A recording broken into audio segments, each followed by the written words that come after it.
Regulated by the Uganda Communications Commission. Issues at hand.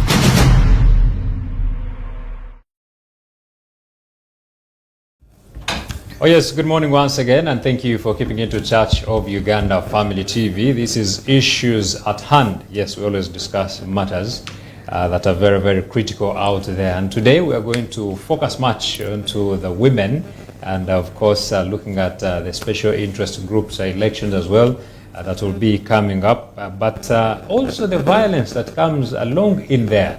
And we have special people that will be discussing that, and these are legal officers from the Women Pro Bono Initiative. And just besides me is Miss Esther Nakitende, legal officer, right? Yes, sir. Perfect. Please start by greeting our people out there. Good morning, viewers. It's a beautiful morning, and we are very happy to have you for this particular show. And please listen in and learn a few things or two on violence against women during the elections. Okay, very interesting. And at the extreme end, Mr. Solomon. Yes. Good morning, sir. Morning, how are you? Please greet our people out there. Good morning, our viewers. My name is Solomon Kisakye, and I'm glad to be here on Church of Uganda Family Television. Yes. Okay, very interesting. So I'm going to start immediately with maybe someone who doesn't know what the Women Pro Bono Initiative is. If you could briefly give us a highlight and the values you stand for and what you defend, Esther. Again, good morning, viewers. So Women's Pro Bono Initiative is a feminist organization, one that has the desire to see that all women across Uganda are protected in all dynamics. Let it be the economic, let it be the political, let it be the social. And our aim, objective as an organization is to ensure that we correct the historical imbalances or injustices against women in a way of offering legal services at a pro bono level, free of charge, and advocating for women's rights and girls across the country. So that is Women's Pro Bono Initiative. Okay, and now we are speaking about special interest groups, and women are part of them, basically. Can you also maybe give us a brief about the special interest groups and also these elections? Okay, so according to the law, Article 78 of our Constitution, which we term as our mother law, is one that gives us these special interest groups. You have, for example, you have the women, you have the youth, you have the workers, the elderly. Then you also have in our parliament now, we also have the UPDF having its own members of parliament. So these special interest groups are the groups that are there. Why are they called special interest groups? Because our government felt that they need some unique attention that is unique and specific to them, that is not general. They have their own problems and challenges that face them as interest groups. So that is what sets them. Usually in parliament they are 5-5. For the special interest groups, but then we also have other laws that affect them. You have the National Youth Council Act that deals with the youth, right from the village level to the district level. And yesterday they were voting for at the parish level for the youth. And then you also have the National Women's Council Act. Now that deals with women as well. At every level you have 10-10, from the village 10. And then at the parish you have 10, sub-county 10, till district 10, then the national, where we also have the 10 that make up now the whole National Women's Council. And then you also have the workers. It's the same story, where they have their trade unions, so they vote among themselves to get who represents them and their leaders, and also the elderly back in our villages who start from 80 and above. So those elections are basically to create their leadership structures so that they are well represented in all government structures. Okay. Yeah. So what forms of violence comes from such elections? If they are basically targeted to only these people, who even brings up the violence? What are the forms of violence detected in these SIG polls? So for the special interest groups and particularly the women, there are different forms of violences, and one of them could be the physical, the psychological violence, then the intimidation, then also the sexual harassment. When we're looking at the violence against women during election, we can choose to look at it in about 2 dimensions. Women participating as electoral candidates, women standing for political position, then women as voters, women as observers of election. And when we take that direction and particularly look at the women participating as political candidates, we look at the sexual harassment violence. We recently witnessed the video of nudes that were going viral of a certain young lady who was contesting for an MP. So why would that be for a woman? So you mean men do not have nudes out there? But simply because a certain woman has chosen to take up a political position in this country, you find it right to bring out their nude photos at that particular time. So that is a form of violence against women.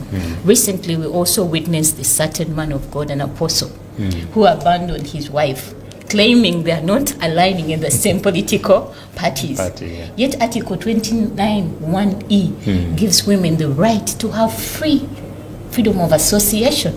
Why should you leave your wife because she's choosing a political party you are not party to? So all that is a form of violence that women face during the election. Now when we choose to perceive women as voters during the election, I know we all remember what happened in November 18th, 2020. The story of the one Sophia Kisakye, who lost her life during the violence or the riots that happened on that particular day. Just an innocent woman, food vendor, woke up one day to go and work, and guess what? She was shot dead. So there is a lot of violence that women do experience during the election. That is physical, mental. I do not want to talk about sex for votes. When women go out to ask for votes, they have to exchange their bodies for a man to vote them. So that is really so sad. Wow, very sad indeed. And Mr. Solomon, what do you think is the root cause of all this violence? Have we not yet understood that there is equality in society? What is the problem? I think one is the stereotypes that we have in our communities, and that comes through our cultural backgrounds, even our I don't want to touch the church but our religious affiliations, where at times, for example, women are seen as inferior, and that limits the women from coming up to contest to come for these positions. However, still just on the cultural bit as well, you go to communities where it's a taboo, like it's how does a woman come up to contest? But we have examples of districts where women, it's all led by women. Oyam district, the woman MP who is the minister for gender is a woman. Both constituencies, Oyam North and Oyam County, women are the ones. The whole district is, the MPs are women, and that shows you the progress that the community has made, the Langi have made with regards to their culture and stereotypes, that they're willing to allow women to lead. So I feel it comes down to one, how we are raised in our society, that is our cultural upbringing, and also the norms and traditions that are there, but then to also the stereotypes that exist against women generally. Okay, and when you speak about the positions, don't you think women also have a role to play in regards to representation? Because I understand there are women area member of parliament seats for districts and all that, but why is it that not so many of them have shown interest in these other positions where men are? And it brings you, I think, back to the answer I said earlier. I think it's the stereotypes that women are not meant to be leaders that are in our community, that a woman is going to be scared to run against a man. I come from Busoga sub-region, and I think the only woman that is directly elected in our constituency is Honorable Pasis Namuganza. She's the MP for Bukono constituency. She ran against men, and she was able to defeat them. So if such examples keep coming up and women are able to see women going at the constituency level rather than just coming for woman MP seat, that gives them a good example. So I think we also need to do, I think, more sensitization to women and show them that you have the power and capability to hold any position in this country. Our vice president is a woman. The prime minister is a woman. The first deputy prime minister is a woman. The speaker of parliament is a woman. It just shows you the progress that we are taking as a country with regards to women leading. Okay. So how does this violence that is put against women, majorly during elections, uniquely affect women other than men? Because first and foremost, if we are heading into an election, there is that how you should represent yourself, but how uniquely does violence affect a woman? When you also look at it, because politics tends to be very dirty, by the way. Certainly it does. But the kind of words thrown at people and all those things, how would it uniquely affect a woman than a man?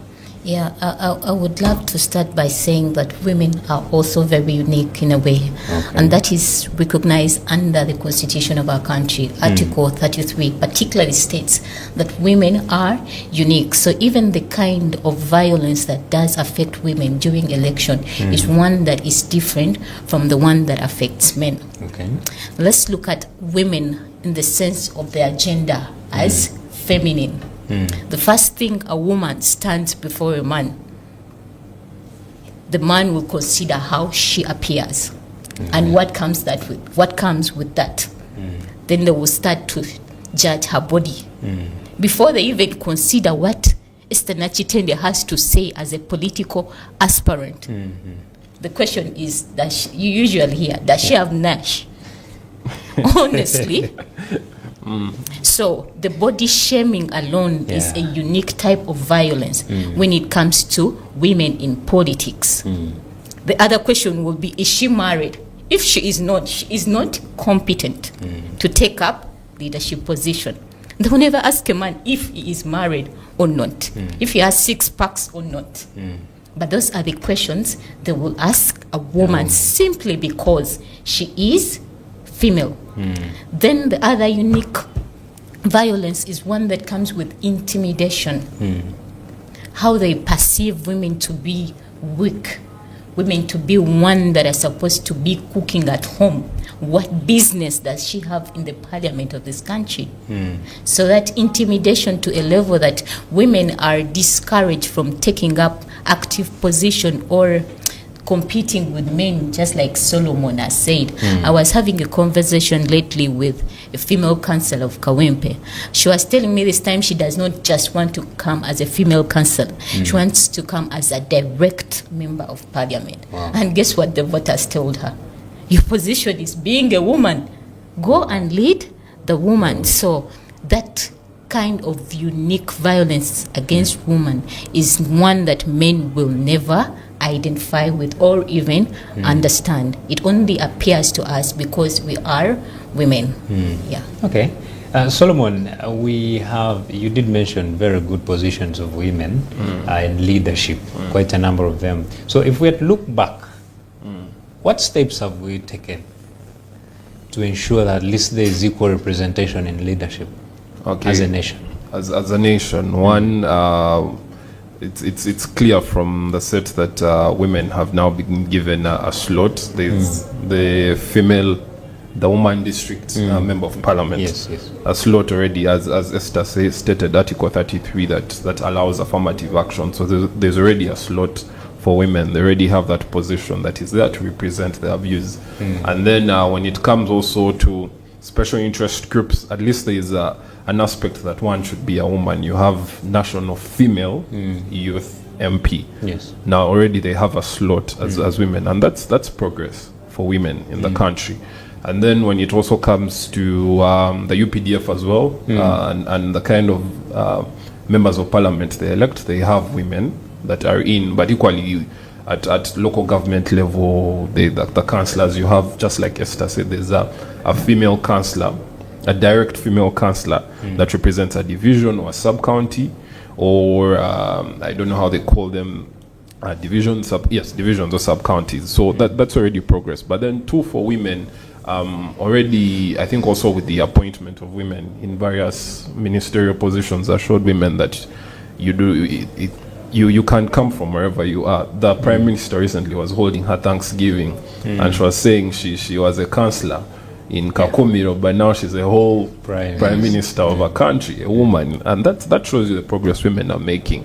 But then too, you have women bodies as well for leaders. In Parliament, they have UOPA, where female legislators have an association for themselves, which creates a platform for them to be able to build more leadership. But equally, there are very many cases and laws that are being made and policies that favor that women should be given a slot in the decision-making process of this country. So there's already progress, and that shows you with the facts that are around in our country. Just from the legislation, our parliament is made up 34% are women. And the only hindrance is that women are just not going for the direct, we said, but they're all focusing on woman MP. But if they went for also the direct slots, it would be a bigger number. But that also shows you progress. We're 34%. That's not a small number that you can take lightly. Okay, very interesting. So as an initiative, have you encountered women maybe who have been discouraged from political positions, or maybe by voters, or even their fellow aspirants, things like that? And what message do you share to them? Yes, certainly we have, being that we deal mostly with women, we do encounter such scenarios. Where women are being discouraged from taking up political position. But our message to them is that, one, women should know that this is not a favor from men. It is a right guaranteed by the Constitution of our country. We do have the right and the mandate to take up political position in this country. So they should take up these positions without any fear or favor from anyone, or without fear of intimidation from anyone or male characters. And for women out there that are taking positions in the political spaces, I pray that you get stronger and determined to take up the leadership of this country. We are 53% of Uganda's population. Women are the greater percentage of our population. And that gives us a greater burden to protect the needs, the desires of our nation. And just as being mothers of our nation, we have also that mandate to protect this country. So women should take up political position in all areas, and they should not fear. And to men that continuously intimidate women, make them feel small in political spaces. I had a story where female MPs are stopped from talking in parliament. Ridiculous. Why? So men should stop that habit of discouraging and undermining women in all spaces. Very interesting. And it is a call to you out there. If you're a woman and you want to take up a space, please look at the superiors up there. If you look at the positions that are up there, most of them, the majority, are women. So that would give you hope. So we are going in for a very short break. And when we return, we shall go the legal way and see what the law provides for instances like these ones. Issues at hand.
Issues at hand.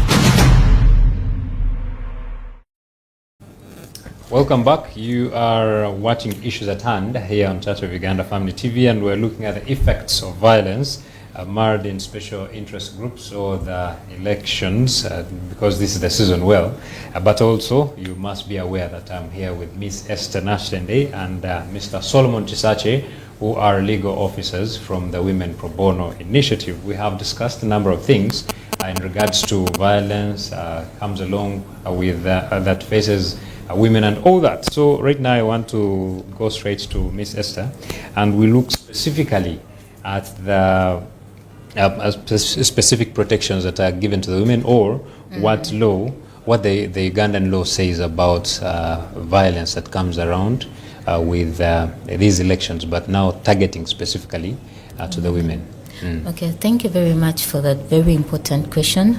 One, I would start by saying that Article 21 of our Constitution provides that all persons are equal, whether men or women.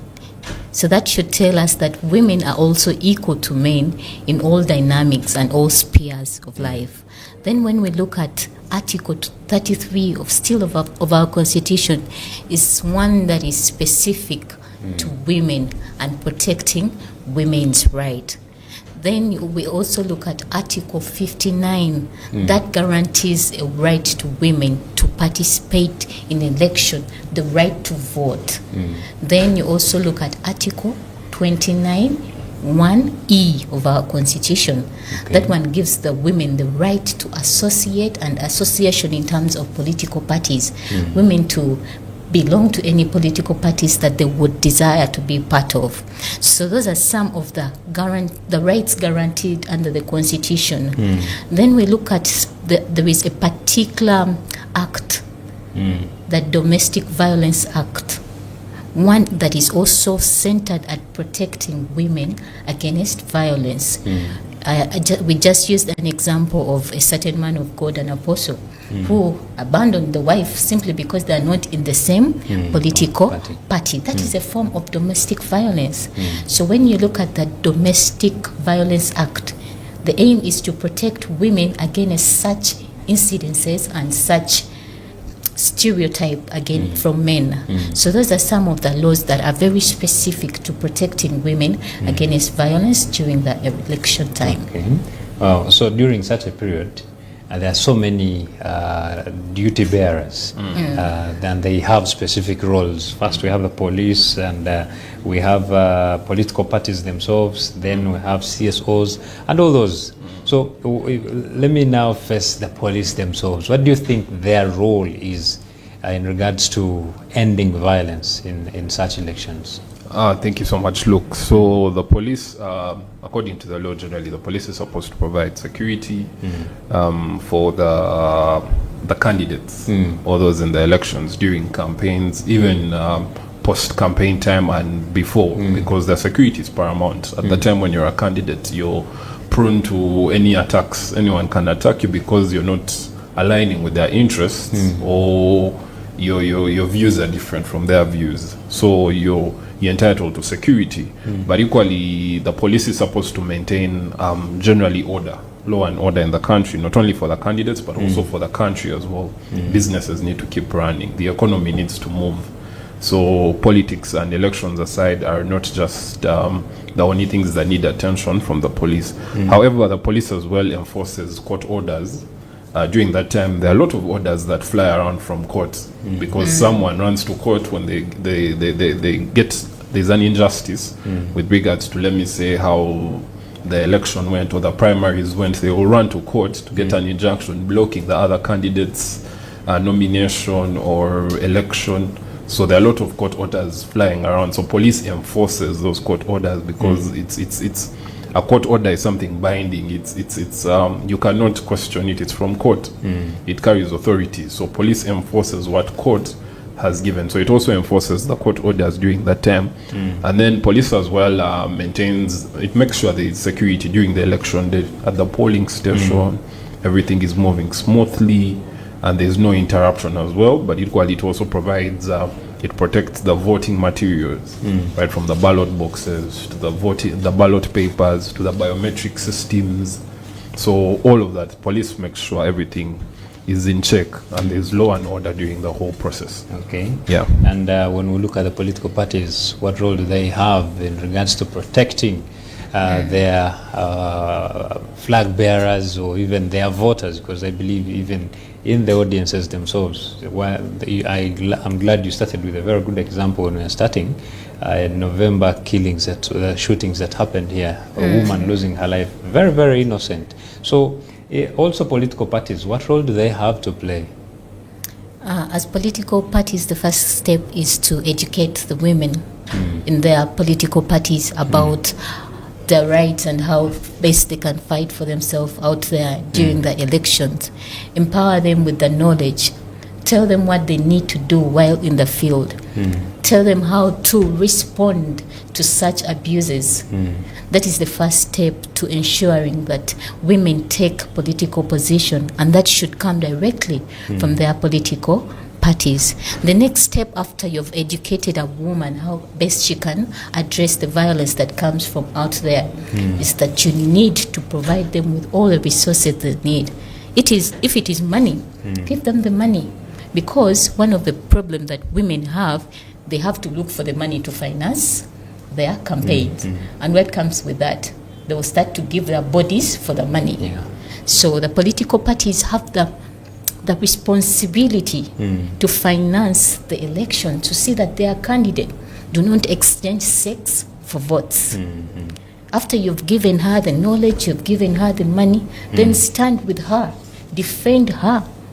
On your social media accounts, defend a fellow member of the party if they're being abused by the public.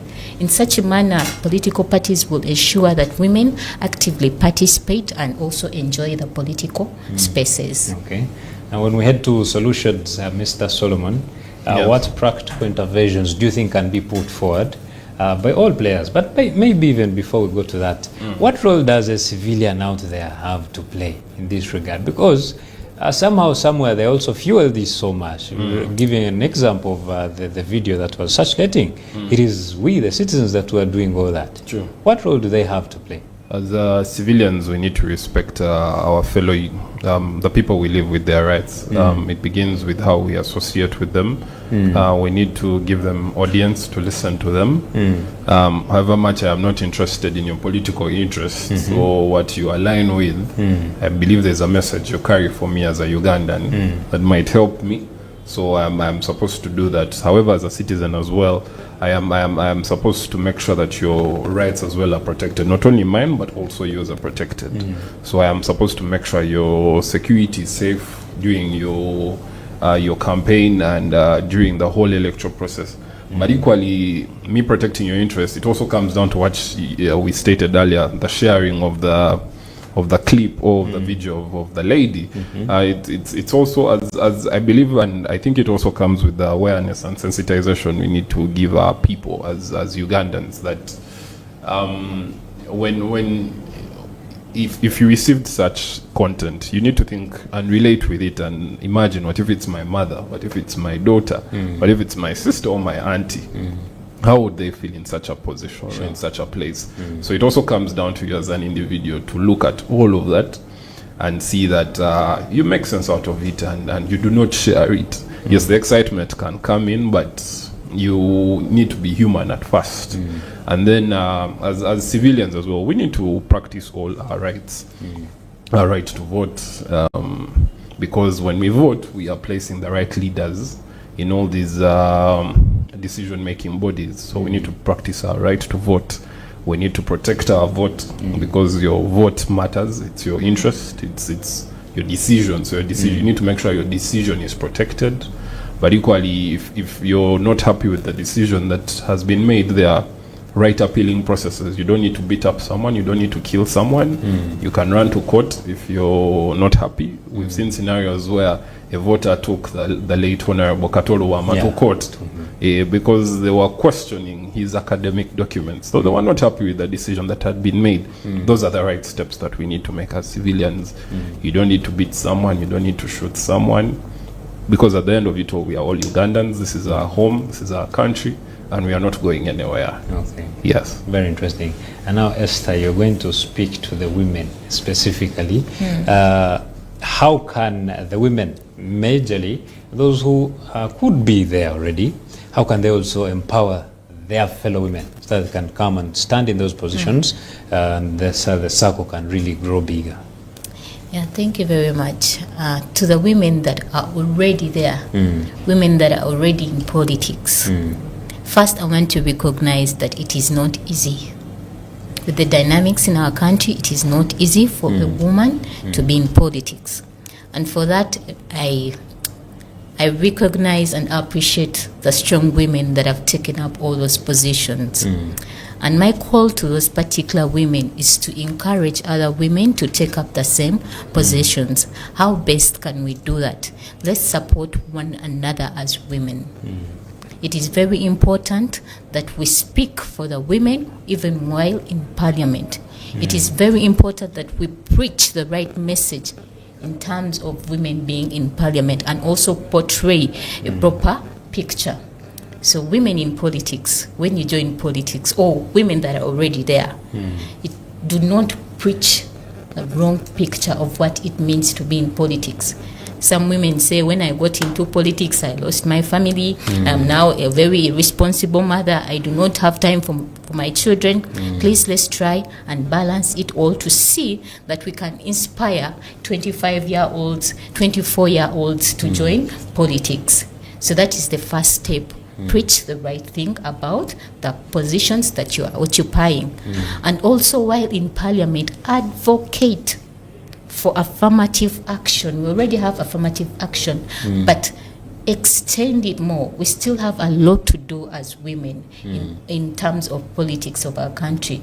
Preach that gospel. Advocate for the rights of the women in parliament and everywhere that you go. In such a manner, women in politics will encourage others to also join the same. All right. In other words, it should be good representation. Exactly. Solomon, I don't know if it is also a stereotype. They say that when a woman goes up there, things change a little bit. Is it also part of the stereotypes? I don't want to believe that. Yes, it's part of the stereotypes, but I don't want to believe that it's true. Yes, when I feel when women get there, they do better than men. When it comes to the decisions, I'm trying to imagine a parliament that has women only. I think we come from places where we have mothers, and when you base it like on your family, your father and mother, your mother might be more lenient with you than your father. Yeah, very so they'll have that soft spot for you. So I'm trying to imagine a parliament that has only women. They'll have a softer side for Ugandans than the men, and I believe so. I feel women when they get there, they do not change unless otherwise. I'm yet to see a divorce case where a woman MP is being chased by the husband. Nowadays, I see the husband follow their wives to the nomination to get nominated. So I'm yet to see something like that. Okay. Yeah. Very interesting. I believe we are almost ending, but I want us to, as a call of action, I have three strong sectors I wanted to look at. One is government and electoral commission. Solomon, what is your call to action or your plea to the government and the electoral commission as well? Okay, my call to action to government and the electoral commission. One, we need to ensure there is more space for free and fair elections in this country. Free and fair doesn't mean only with the security and the peace. It also comes to how the whole system is conducted, right? From the voting, the time management, and all of that. It's all part of the free and fair elections. So let's make sure that every Ugandan gets a chance to vote. Let's keep the time. Let's ensure that there is peace. Government as well should ensure that there is peace, because this is our country, like I said earlier. We are not going anywhere. We are staying here. Our children will be here. So we shall live and they will stay. So we need to just make sure that this whole process doesn't break us as Ugandans. It just unites us as Ugandans, and we move forward after the election when there is better for this country. But equally, when there are more women, I would also want to encourage all political parties as well to encourage more women to take up spaces. We are still in the nomination period for a lot of parties, so they should encourage more women to take up more spaces. so that there's that balance, and Article 33 comes to life in our country. Okay. Yeah. And also, maybe if we can speak to the women's side, I understand from one of the districts in Western Uganda, it has become like a norm for them. They vote looks if it comes to the area. Yes, it is. And actually, even right now, they're contesting like over 10 for the NRM ticket. But I'm very sure by the time we finish the flags, they'll have voted looks. That's what they do. What message do you have for the voters and the communities? Let me start by saying that is the biggest problem. When you are to appreciate a woman simply because of how she looks, not what she brings on the table, that is so dangerous. And you know where that has pushed women? To changing their bodies to look a certain way that appeals men, which is not right. So, dear voters, women are distinct from their bodies in terms of how they are shaped. How I am shaped does not represent how I think. So my appeal to you is that you vote women simply because they are women and the best persons to represent you. Look at their intellectual capacity. How best can this person resolve and solve the problems of our community? Not how best she looks brown or dark. Let's analyze things from an intellectual point of view than body shaming women simply because they do not look a certain way. They are not fit to be in particular position. So I pray that we get rid of that stereotype and body shaming and appreciate women for who they are in terms of their intellectual capacity, but not reduce them to just mere looks. And to the social media, people who keep spreading photos of women who does not have what, who does not have what, simply because these women have chosen to take up political position. If the Electoral Commission does not have a requirement of how you look, it is your academic qualification. Then why should you, the voters, vote me on how I look? So my appeal to voters, please consider women as who they are, but rather not as how they look like. Okay, wow, very interesting. And now, Mr. Solomon, to the women aspiring for these positions, what's your plea to them? The women aspiring, they shouldn't give up. They are an inspiration to generations out there. You might contest not knowing that there are thousands of girls looking up to you with the position where you are. The former speaker keeps saying, I was there to empower women and things like that, but we see there is also steady progress of how women now look at leadership. Women are taking on these big roles and they are interested in being bigger leaders for this country. So when you're a woman, I encourage you to continue, take up your space. This country is ours. We all have an equal share in it. If you want to contest, please run, contest. There are frameworks and laws and rights that protect you as a woman. No one should intimidate you with regards to the position you want, whether it's at the constituency level, and challenge the norms and the stereotypes that exist so that people learn from you and our society becomes better. But also the husbands, please support your wives.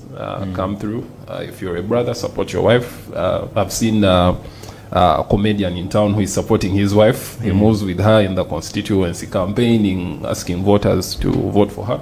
So support your wives, support your sisters, support your aunties and your mothers so that they win these positions and we have better decision makers. Yes.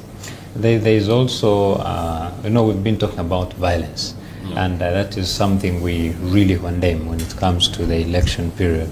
So what is your message to the institutions that generally have, currently I want to target the religious institutions. Yep. These are institutions that have people, at least weekly, you find people are converging in a church somewhere every Sunday, in a mosque somewhere every Friday, and also Saturdays and all that. What message do you have for these institutions? What should they be preaching to these people? Because now we already have violence, domestic violence that arose. How do you, as a leader of a spiritual leader, separate with a woman because of politics and all that? Yes. For our spiritual leaders, at least they already have a backing of the message that they preach, love, basing on who they believe, the higher power they believe in. So I encourage them to maintain the message of love, craft it in a way that does not show affiliation to any political side, but it just encourages Ugandans to unite. They should condemn the wrongs that are within the country, because a wrong is a wrong. A sin is a sin. It doesn't know whether it's yellow or blue or red. It's a sin. So please condemn any wrongs that are in society, because our spiritual leaders are supposed to be our overseers, the people that are putting us in check and in line with our morals. So they should condemn the wrongs that are within the country, and then they should also just continue preaching the message of love to all Ugandans and encourage them to unite and to stay rooted in the love for our country and the love for our nation. Very interesting. Yeah. Esther, as we wind up, we are just left with a minute. If you could give us your last remarks and we get out of here. Sure. Thank you very much. Dear viewers, thank you for keeping with us for this time to analyze and also have a closer look on the violence against women during election. My parting shot, I would just love to add a few on what Solomon has said in terms of religious leaders. Religion has a very strong role it plays in empowering women, because it is where women are told that women are supposed to be good wives, misinterpret the whole concept of submission, tell us to keep at home and take care of our children. So it is high time that the religious leaders preach the right message to women. Tell them that they are equal to men, because that's what our constitution says, and also remind them that they have a role to play not only at home but also in the political spaces out there. For women leaders, my prayer to you is that you continuously do not tire, keep fighting for the women and keep fighting for the rights of a girl child. And to people in governance, I pray that you make the right policies. Lawmakers make the right laws that protect women in all aspects in our country. And to the women in general, please take up the political spaces, because it is a right that we are given under our constitution, and do not tire to fight for the rights of your fellow women. Yeah. Very interesting. Solomon, the same way, parting shots, please. My parting shots are to the men. Okay. Yeah, I'm interested in the men. All right. As men, we should create a conducive environment to support our sisters, but equally our fellow brothers in this election period. We should show the love, the support, because a woman is your leader does not make you inferior. It doesn't weaken you as a man. It does not. You do not lose, amounts of blood, or you do not become hungry because the woman is your leader. It just, I think, creates a better space for you to associate with them. So let's encourage female people to contest, be leaders. Let us challenge the wrong stereotypes and narratives that are within our society that discourage women and make them look like weak forces within our spaces. But equally, let's be supportive and give them all kinds of attention that they need. Yeah. All right. Well, thank you so much. That is Mr. Solomon Kisakye and Miss Esther Nakitende, who are all legal officers at the Women Pro Bono Initiative. I want to appreciate you as well for joining us this morning. I believe you now understand that you and I, or everyone, we all have a responsibility in making sure that there is no violence against women when it comes to this political space. So there is a lot you have to play, just like it has been aired out here, but also you should know that you have that role of protecting a woman, because you were born by a woman, you have a sister, you have a cousin, you have whatsoever you have, there is a woman figure. So it is your role, yours and I, to protect them in this society. I want to appreciate you for joining us. My name is Luke Majumba Alnaitwe. We cannot go past this. Have a lovely day. Please stay on. There is coffee break coming up with Rita Nandera. Issues at hand.